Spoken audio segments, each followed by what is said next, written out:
Mano Menezes está falando, vamos ouvir o comandante corintiano. Bom, boa noite a todos.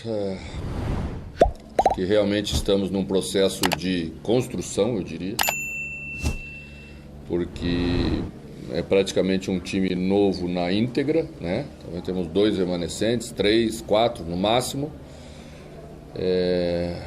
Então esses primeiros passos têm sido difíceis, mais difíceis do que a gente, talvez a parte externa esperava, o torcedor, né?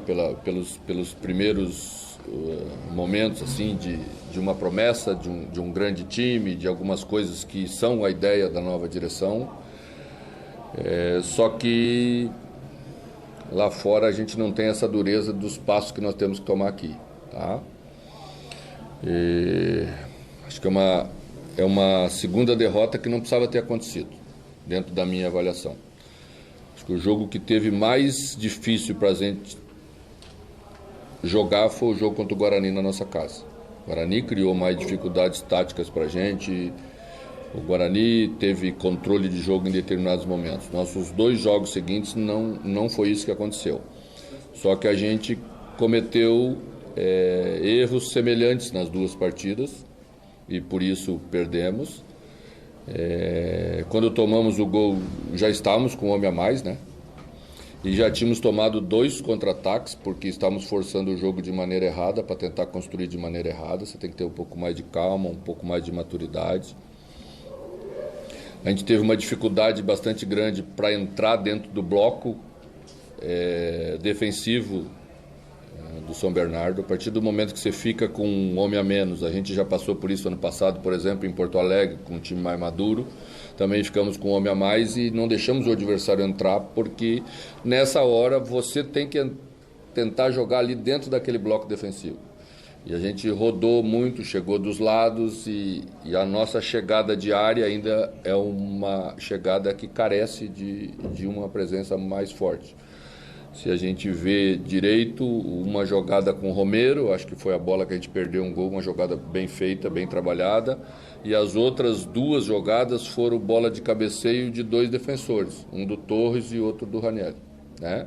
Então a gente precisa, quando fizer isso, também encher um pouco mais a área para criar dificuldades para o adversário, numericamente falando, para a gente pegar uma sobra de uma bola, tirar a defesa do lugar, senão fica muito cômodo para eles e com méritos controlar bem isso. Então esse aspecto a gente já pode fazer melhor, independentemente da nossa construção de equipe ou não. Então temos que parar de cometer esses erros que são erros defensivos bobos. Eu acho que quando iniciou o contra-ataque a gente tinha superioridade numérica na parte defensiva e nos desorganizamos defensivamente de forma desnecessária e demos o espaço para o Silvinho receber a bola muito livre dentro da nossa área pelo lado esquerdo, né? Então essas coisas a gente já sabe que tem que fazer melhor, independentemente de se nós temos que caminhar, se vamos caminhar na busca das soluções e da construção dessa equipe, como é o projeto do clube. Eu queria te ouvir falar sobre algumas situações específicas que acabam repercutindo muito, e eu falo, às vezes a gente não vive o vestiário, a gente não vive o dia a dia, e às vezes tu tira aquilo de contexto e aquilo acaba repercutindo demais. Aí, somando essas 3 primeiras rodadas, se a gente pegar casos isolados e casos específicos, tem, sei lá, o Cássio saindo um pouco mais bravo dentro de campo, teve a situação do Ranieri, semana passada, que depois teve toda a nota do Cuiabá. Hoje você esbravejando dentro de campo com o Yuri Alberto, falando você é burro, e na saída dele vocês se abraçaram, enfim, e aparentemente ficou tudo bem. Mas o futebol hoje, às vezes, em determinados momentos, parece até um certo react show, né? Que a gente pega uma parte viraliza e tira do contexto. Eu queria te ouvir até que ponto isso, nesse momento, pode representar algum ponto de paciência, ou que é isso, é alguém que pega o todo, pegando uma parte para representar o todo, que não necessariamente significa o ambiente vivido. Parabéns pela análise. É exatamente isso que é o futebol. A gente não descontextualiza, só descontextualiza quem quer fazer um tumulto. O jogo é um lugar onde as palavras são fortes, né? Mas a gente se abraça logo depois porque sabe que a cobrança não é pessoal, né? A atitude pode ter sido burra naquele momento, é uma falta de ataque, você não pode fazer uma falta de ataque, você está com um homem a mais. Nós fizemos 5, 6 faltas de ataque, né? Então, a gente, quando se refere a isso, sempre é a atitude, não é a pessoa, né? E quem deu meio chutinho sabe que é assim, tá?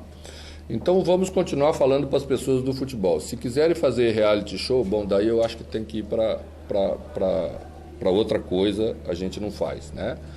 A gente já está acostumado também com as repercussões da rede social, né? Você fala em Cuiabá, a pessoa escreve no Cuiabá, e aí cria uma crise, tenta criar uma crise no clube. Então era em Cuiabá, não era no Cuiabá, tá? Estava se referindo a um chute de longa distância, então depois você chutou lá de Cuiabá. Esse foi o termo que eu usei com o Ranieri. Então tudo mais já faz parte de uma derrota, porque aí tem que aumentar a derrota, porque não tem tanta graça falar como você falou, que é no início do trabalho, que vai ser assim mesmo, que vai demorar um pouco para se construir aquilo que precisa se construir, né? A derrota hoje tem que ter uma repercussão de tragédia, mesmo sendo na terceira rodada do campeonato. É só olhar em volta. Os clubes grandes perderam jogos, os clubes grandes tiveram dificuldade, até quando ganharam tiveram dificuldades. E nós que estamos construindo uma equipe, né, praticamente do zero ou de 30%, vamos ter as dificuldades que estamos tendo. Mas vamos continuar trabalhando com a mesma lealdade, com a mesma transparência com os jogadores, sabendo o que é a cobrança. Às vezes escapa uma mais forte, a gente também aceita respostas mais fortes, ninguém sai melindrado para casa, criando crise onde não tem crise. Nosso negócio é que nós temos que construir um Corinthians forte, vamos trabalhar para construir esse Corinthians forte. Hoje, se você olhar o nosso grupo de jogadores que estava aí, a média de idade é assustadoramente baixa, né? Então algumas coisas são normais de acontecer, né? Não é fácil, você vai colocar o Arthur para resolver o problema da equipe, né? É mais difícil, você tem que esperar mais um pouco. Aí você vai colocar outro jogador mais jovem, calma um pouquinho, porque senão daqui a pouco todo mundo vai para a vala comum e ninguém serve, e não é assim que vai ser, porque não é assim que a gente pensa o trabalho e não é assim que eu trabalho. Vamos continuar trabalhando honestamente como sempre fizemos.